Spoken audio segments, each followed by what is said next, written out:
Praise the lord. ఎలా ఉన్నారండి? అందరు బాగున్నారా? దేవుడు మంచి మాటతో ముందుకు తీసుకుని వచ్చాడు. కష్టాల్లో ఉన్నారు, కన్నీటిలో ఉన్నారు, వేదనలో ఉన్నారు, దుఃఖంలో ఉన్నారు, నిందల్లో ఉన్నారు, అవమానాల్లో ఉన్నారు, అప్పుల్లో ఉన్నారు. కన్నీరు, వేదన, దుఃఖం మిమ్మల్ని అలుముకుని ఉన్నాయి. అందుకే ప్రభు ఈ మాట ద్వారాగా నన్ను మీ దగ్గరికి పంపిస్తున్నాడు. మీ జీవితంలో ఘనమైన కార్యాలు, ఆశ్చర్యమైన కార్యాలు ప్రభు చేయబోతున్నాడు. ఎండిపోయిన నీ జీవితాన్ని దేవుడు మరలా చిగురింప చేయబోతున్నాడు. అహరోను కర్ర చిగురించిందట, పువ్వులు పూసిందట.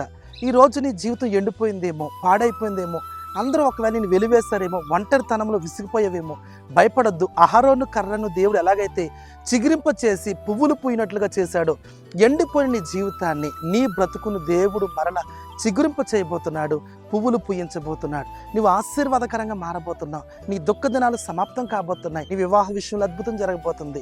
గర్భఫలం లేక బాధపడుతున్న నీ జీవితంలో మంచి గర్భఫలాన్ని దేవుడు బహుమతిగా ఇవ్వబోతున్నాడు.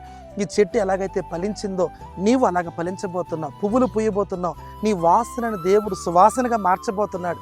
మంచి రోజులు రాబోతున్నాయి. అహరోను కర్ర చిగురించినట్లుగా, అహరోను కర్ర పూసినట్లుగా నీ వ్యాపారం, నీ కుటుంబం, నీ పిల్లలు, నీ బ్రతుకు, నీ జీవితం పువ్వులు పూయబోతున్నాయి. దేని బిడ్డలారా, అహరోను కర్ర ఎండిపోయింది అనుకున్నారు అందరూ, దాని పని అయిపోయింది అనుకున్నారు. ఈరోజు నీ జీవితంలో కూడా నీ పని అయిపోయింది అనుకున్నారేమో, నీ బంధువులే, నీ స్నేహితులు నీ వెలివేశారేమో. నీ సమయం వచ్చింది, దేవుడు కార్యం చేసే సమయం వచ్చింది. దేని బిడ్డలారా, సమయం వచ్చింది కనుక ఈ చెట్టు ఇప్పటి వరకు పువ్వులు లేవు. ఈ సమయం వచ్చింది, దేవుడు సమయం వచ్చింది.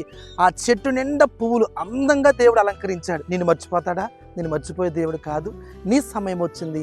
నువ్వు వికసించబోతున్నావు, పరిమళించబోతున్నావు, సువాసనగా మారబోతున్నావు, ఆశీర్వాదకరంగా ఉండబోతున్నాయి. దీవెనను చూడబోతూ ఉన్నావు. God bless you.